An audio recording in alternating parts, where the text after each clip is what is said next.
നമസ്കാരം, ഞാൻ ഡോക്ടർ ഭാഗ്യ Q1B health കെയറിലെ Ayurveda ഡോക്ടറാണ്. പ്രമേഹ രോഗികൾ അല്ലെങ്കിൽ ഈ ഡയബറ്റിസ് പേഷ്യൻസിന് പൊതുവെ വരുന്ന കുറച്ച് കാര്യങ്ങളാണ് അവരുടെ സ്കിന്നിൽ വരുന്ന കുറച്ച് ചേഞ്ചസ്. അപ്പം ഇങ്ങനെയുള്ള പേഷ്യൻസ് നമ്മളോട് ചോദിക്കാറുണ്ട്, സ്കിന്നിൽ മറ്റെന്തെങ്കിലും നമ്മൾ ട്രീറ്റ്മെൻറ്റ്സ് എടുക്കുമോ, അല്ലെങ്കിൽ ഇതിനെന്തെങ്കിലും പരിഹാരം ഉണ്ടോ, അല്ലെങ്കിൽ നമ്മൾ ഡയബറ്റിസ് നോർമലായാൽ മാത്രമാണോ ഇത് ഓക്കെ ആവുന്നത് എന്നൊക്കെ പേഷ്യൻസ് ചോദിക്കാറുണ്ട്. അപ്പോൾ നമുക്ക് എല്ലാവർക്കും അറിയാം, പ്രമേഹം എന്ന് പറയുന്നത് രക്തത്തിൽ ഷുഗറിൻ്റെ അളവ് കൂടുന്നത് തന്നെയാണ്. അപ്പം അതൊരു പരിധിയിൽ കൂടി കഴിഞ്ഞാൽ കോംപ്ലിക്കേഷൻസ് ഒരുപാടാണ്. കിഡ്നി സംബന്ധമായിട്ടുള്ള പ്രശ്നങ്ങൾ, കണ്ണിന് ബുദ്ധിമുട്ടുകൾ വരുന്നു, ഞരമ്പുകൾ വീക്കണാവുന്നു.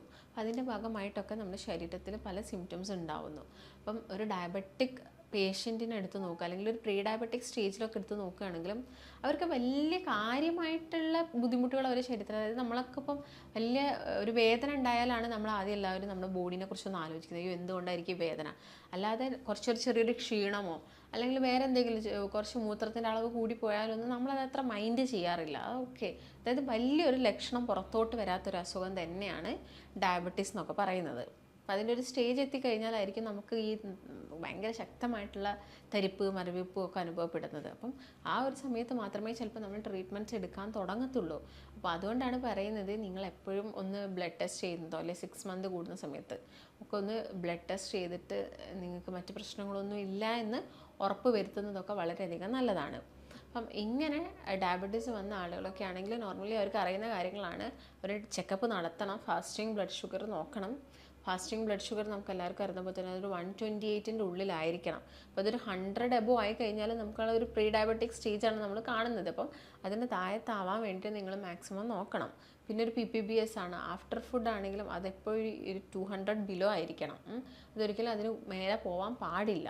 പിന്നെ നിങ്ങൾ നോക്കേണ്ടത് HbA1c ആണ്, 3 മാസത്തെ ആവറേജ് കണക്ക്. അപ്പോൾ 3 മാസത്തെ ആവറേജ് കണക്ക് എന്തിനാണ് നോക്കുന്നത് വെച്ചാൽ, നിങ്ങൾക്ക് ഫ്യൂച്ചറിൽ ഷുഗർ വരാൻ ചാൻസസ് ഉണ്ടോ, അല്ലെങ്കിൽ നിങ്ങൾ ഓൾറെഡി മെഡിസിൻസ് എടുക്കുന്ന വ്യക്തികളാണെങ്കിൽ നമുക്ക് ആ മെഡിസിൻ്റെ അളവിൽ വരുത്തേണ്ട മാറ്റങ്ങളൊക്കെ മനസ്സിലാക്കേണ്ടത് ഈ ഒരു HbA1c കണക്ക് നോക്കിയിട്ടാണ്. അപ്പം ഈ കാര്യങ്ങളൊക്കെ നിങ്ങൾ ഒരു ഷുഗർ പേഷ്യൻസ് എപ്പോഴും മോണിറ്റർ ചെയ്യേണ്ട കുറച്ച് കാര്യങ്ങൾ തന്നെയാണ്.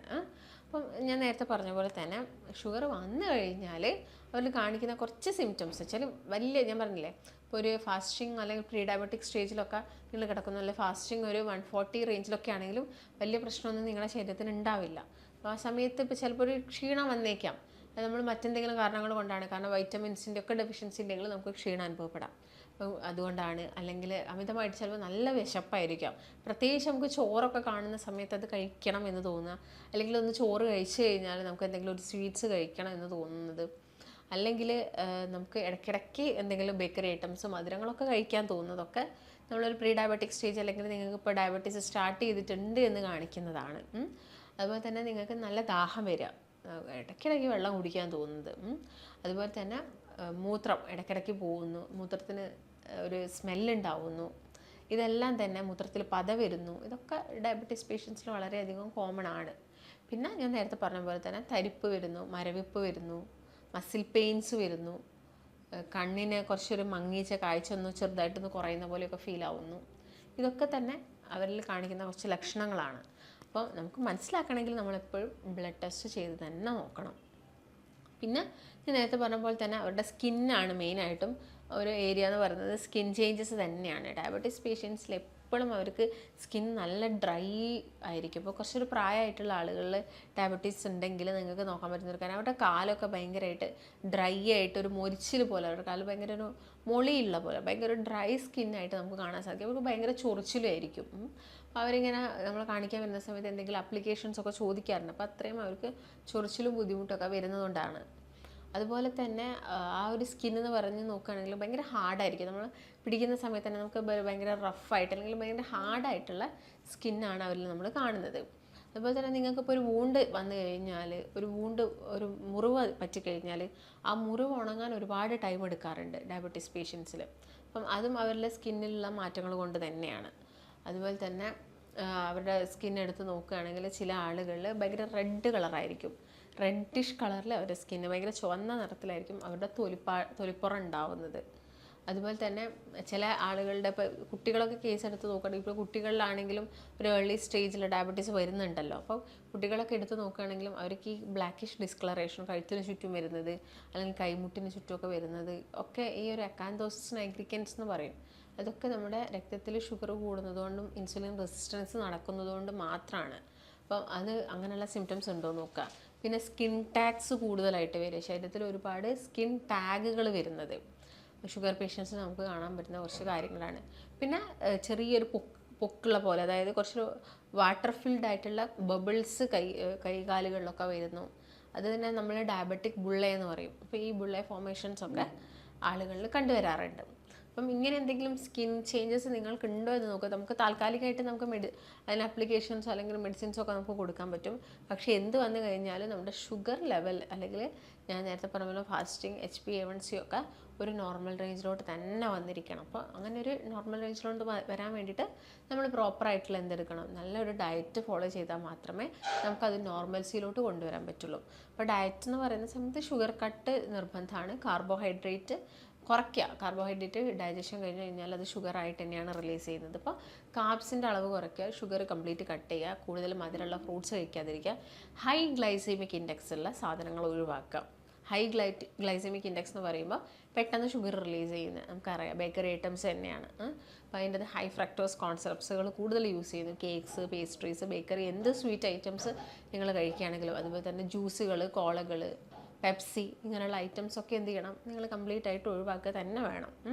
അതിൻ്റെ കൂടെ തന്നെ നമ്മൾ വൈറ്റ് റൈസ് ആണെങ്കിലും ഉരുളക്കിഴങ്ങ്, മണ്ണിനടിയിൽ നിന്ന് എടുക്കുന്ന ഉരുളക്കിഴങ്ങിലൊക്കെ തന്നെ ഗ്ലൈസിമിക് ഇൻഡെക്സ് കൂടുതലാണ്. അപ്പം അത് മാക്സിമം നിങ്ങൾ ഒഴിവാക്കുക. കപ്പ അതൊക്കെ നിങ്ങളൊന്ന് മാക്സിമം ഒഴിവാക്കുക തന്നെ ചെയ്യുക. ഇതിൽ ഗ്ലൈസിമിക് ഇൻഡെക്സ് കുറഞ്ഞിട്ടുള്ള തവിടുള്ള അരി കഴിക്കുക. ഹോൾ ഗ്രെയിൻസിൽ വരുന്ന ബ്രെഡ് ഐറ്റംസ് കിട്ടും. അതുപോലെ തന്നെ ഓട്സ് ഒക്കെ ആണെങ്കിലും റോൾഡ് ഓട്സ്, വീറ്റ് ഓട്സ്, അങ്ങനെയുള്ള ഓട്സുകൾ നിങ്ങൾ എന്ത് ചെയ്യുക, വൈറ്റ് കളറുള്ള ഓട്സൊക്കെ നിങ്ങൾ ഒഴിവാക്കിയിട്ട് നോക്കുക.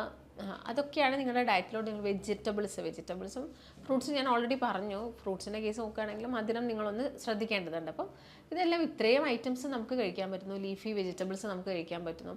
നമുക്ക് ഒരുപാട് കാര്യങ്ങൾ കഴിക്കാൻ പറ്റുന്നുണ്ട്. നോൺ വെജ് മീറ്റ് നമുക്ക് കഴിക്കാം.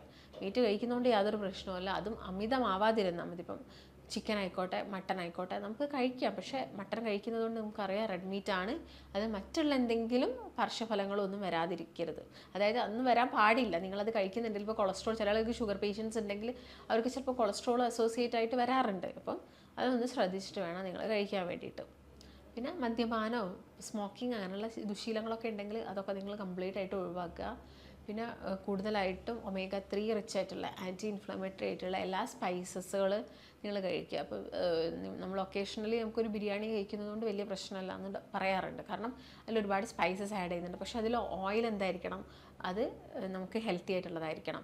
ഡാൽഡ യൂസ് ചെയ്യാൻ പാടില്ല, സൺഫ്ലവർ യൂസ് ചെയ്യാൻ പാടില്ല. നിങ്ങൾ ഗീയിൽ ഉണ്ടാക്കി നോക്കുന്നതുകൊണ്ട് യാതൊരു പ്രശ്നവുമില്ല. അപ്പം അതിൻ്റെ അളവ് ശ്രദ്ധിക്കുക. ഒരു ഹാഫ് പോർഷനാണ് നിങ്ങൾ കഴിക്കുന്നതെങ്കിൽ വലിയ കുഴപ്പമില്ല. നിങ്ങളൊരു ബിഗ് പോർഷൻ, ഒരു കംപ്ലീറ്റ് പോർഷൻ എന്ത് ചെയ്യാതിരിക്കുക, കഴിക്കാതിരിക്കാനൊക്കെ ശ്രദ്ധിക്കാം. പിന്നെ സ്ഥിരമായിട്ട് എക്സസൈസ് നിർബന്ധമാണ്. നമ്മളിപ്പോൾ കഴിച്ചിരിക്കുന്ന ഫുഡ് ഉണ്ടെങ്കിലും അതിൻ്റെ ഒരു ഡൈജഷനും പ്രോപ്പറും കാര്യങ്ങളും കൊഴുപ്പായി അത് സ്റ്റോർ ചെയ്യാതിരിക്കാൻ വേണ്ടിയിട്ട് നിങ്ങൾ എന്ത് ചെയ്യണം, നിങ്ങളുടെ ശരീരത്തിന് നല്ല രീതിയിലുള്ള വ്യായാമങ്ങളും കാര്യങ്ങളൊക്കെ കൊടുക്കുക. പിന്നെ ഫുഡ് കഴിക്കുന്ന സമയത്ത് ഗ്ലൈസമിക് ഇൻഡെക്സ് വളരെയധികം ശ്രദ്ധിക്കുക. ഫ്രൂട്ട്സ് ആകുമ്പം ജ്യൂസാക്കി കഴിഞ്ഞാലും പെട്ടെന്ന് ഷുഗർ റിലീസ് ചെയ്യും. അപ്പം ആ കാര്യങ്ങളൊക്കെ ശ്രദ്ധിക്കുക. പിന്നെ പായസമൊക്കെ കുടിക്കുന്നുണ്ടെങ്കിൽ നമ്മൾ വീടുകളിൽ തന്നെ, ഇപ്പോൾ നമ്മൾ ശർക്കരയാണ് യൂസ് ചെയ്യുന്നതെങ്കിലും ശർക്കരയും പഞ്ചസാരയും തമ്മിൽ വലിയൊരു വ്യത്യാസം വരുന്നില്ല അവിടെ. ശർക്കര യൂസ് ചെയ്യുന്നുണ്ടെങ്കിലും വളരെ കുറച്ച് മാത്രം ആഡ് ചെയ്യുക. അതിൻ്റെ അകത്തേക്കാണെങ്കിലും നമുക്ക് തേങ്ങാപ്പാലാണ് യൂസ് ചെയ്യുന്നതാണ് കുറച്ചും കൂടി നല്ലത്. അപ്പം ആ ഒരു രീതിയിൽ നമ്മൾ വളരെ കുറച്ച് അളവിൽ മാത്രം, നമുക്ക് എല്ലാം ചെറിയൊരളവിൽ മാത്രം. ഷുഗർ പേഷ്യൻസ് ഒക്കെ ആണെങ്കിൽ നമുക്ക് മാക്സിമം നിങ്ങൾ മരുന്ന് കഴിക്കുന്നുണ്ടെങ്കിൽ നമുക്ക് അതിൻ്റെ അളവ് കുറയ്ക്കുക, അല്ലെങ്കിൽ അത് സ്റ്റോപ്പ് ചെയ്യുക എന്നുള്ളൊരു ഉദ്ദേശമാണ് നമുക്ക് വേണ്ടത്. കാരണം അത് നമ്മുടെ ബോഡിക്ക് തന്നെയാണ്. ഞാൻ മരുന്ന് കഴിക്കുന്നുണ്ടല്ലോ, അതുകൊണ്ട് എനിക്ക് എന്തും കഴിക്കാമല്ലോ എന്നുള്ളൊരു ചിന്താഗതി ഒട്ടുമിക്ക ആളുകൾക്കും ഉണ്ട്. അപ്പം അതൊക്കെ ഒന്ന് ഒഴിവാക്കിയിട്ട് ഹെൽത്തി ഫോമിലോട്ട് നിങ്ങളുടെ ഡയറ്റ്, ലൈഫ് സ്റ്റൈൽ, റൂട്ടീൻസിനെയൊക്കെ കൊണ്ടുവരിക. അപ്പോൾ അങ്ങനെ ആവുന്ന സമയത്ത് നമുക്ക് ഇതൊക്കെ നോർമലാക്കാൻ സാധിക്കുന്നതേ ഉള്ളൂ. കാരണം നമ്മൾ നമ്മുടെ ലൈഫിൽ വരുത്തിയ, അല്ലെങ്കിൽ നമ്മുടെ ലൈഫ് സ്റ്റൈലിൽ വരുത്തിയ മിസ്റ്റേക്സ് കാരണമാണ് നമുക്ക് ഇങ്ങനെയുള്ള അസുഖങ്ങളൊക്കെ വരുന്നത്. പിന്നെ പാരമ്പര്യമായിട്ട് ചില ആളുകൾ വരാറുണ്ട്. അത് നമുക്ക് ഏർലി ഡിറ്റക്ഷൻ, നമുക്ക് നേരത്തെ മനസ്സിലാക്കാൻ വേണ്ടിയിട്ടാണ് ഞാൻ ഈ HbA1c ടെസ്റ്റും കാര്യങ്ങളൊക്കെ പറഞ്ഞു തന്നത്. അപ്പം അതും നിങ്ങൾ അതിൻ്റെ കൂടെ ഒന്ന് എന്ത് ചെയ്യുക, നോക്കുക. ഈ പറയുന്ന ഭക്ഷണങ്ങളും കാര്യങ്ങളും ഒക്കെ ഒന്ന് ശ്രദ്ധിച്ച് പ്രോപ്പർ ഡയറ്റൊക്കെ എടുത്ത് നോക്കുക. അപ്പോൾ നിങ്ങളിപ്പോൾ ഡയബറ്റീസ് പേഷ്യൻ്റ് ആണ്, നിങ്ങൾ ഒരുപാട് കാലമായിട്ട് സൈഡ് എഫക്ട്സ്, ഒരുപാട് ബുദ്ധിമുട്ട്, നിങ്ങൾക്ക് കുറേ ശരീരത്തിനൊക്കെ ഒരുപാട് ആയാസങ്ങൾ കാര്യങ്ങളൊക്കെ വന്നിട്ടുണ്ടെങ്കിൽ നിങ്ങൾക്ക് എന്ത് ചെയ്യാൻ പറ്റും, ഒരു നല്ലൊരു കൺസൾട്ടേഷൻ എടുത്ത് നമ്മൾ പ്രോപ്പറായിട്ടുള്ള ഒരു ഡയറ്റൊക്കെ എടുത്ത് നോക്കുകയാണെങ്കിൽ നമുക്കതിനെ കൺട്രോൾ ചെയ്ത് കുറച്ചുകൊണ്ട് വരാൻ വേണ്ടിയിട്ട് സാധിക്കുന്നതാണ്. അപ്പം നിങ്ങൾക്കും ഇങ്ങനെ ബുദ്ധിമുട്ടുണ്ടെങ്കിൽ, കോൺടാക്ട് ചെയ്യാൻ താല്പര്യം ഉണ്ടെങ്കിൽ താഴെ കാണുന്ന നമ്പറിൽ കോൺടാക്ട് ചെയ്യാവുന്നതാണ്. നമുക്ക് മറ്റൊരു നല്ല ഹെൽത്ത് ടോപ്പിക്കുമായിട്ട് വീണ്ടും കാണാം. നന്ദി.